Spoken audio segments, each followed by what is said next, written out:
আরে ফিয়ম, এখানে কি করস? চল নামাজ ছুটে যায়। না ভাই, আমি নামাজ যেতে পারবো না, আমার কাঠটা অনেক ভারী ভারী লাগতাছে, তুই যা। আচ্ছা ঠিক আছে। আরে ফিয়ম, এখন তো আসরের আজান দিয়ে দিছে, চল নামাজ ছুটে যাই। ভাই আমি তো যেতে পারবো না, আমার কাঠটা অনেক ভারী লাগতাছে, তুই যা ভাই। বন্ধুর আব্বা ভাল লাগতেছে না, যাই ইমাম সাহেবের কাছে যাই। ইমাম সাহেব কি বলে দেখি। ইমাম সাহেব, আসসালামু আলাইকুম। ওয়ালাইকুম আসসালাম। ইমাম সাহেব, আমি যখন আমার বন্ধুকে নামাজ পড়তে বলি, ও বলে ওর কাঠটা নাকি বাড়ি হয়ে আছে। এখন আপনি কিছু একটা করেন। আচ্ছা, তোমার বন্ধু এখন কোথায় আছে? বুধবাড়ির সামনে, চলেন। আচ্ছা চলো।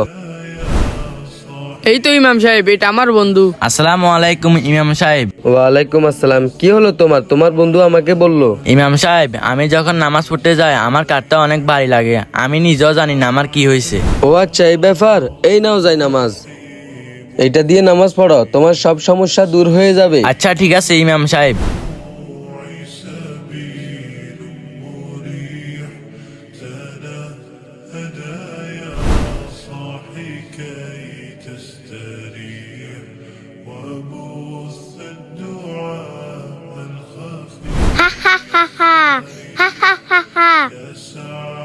বিসমিল্লাহির রহমানির রহিম। থু, আমার কাঠটা তো অনেক হালকা লাগতাছে। আল্লাহ, তোমার কাছে অনেক লাখ লাখ শুক্রিয়া।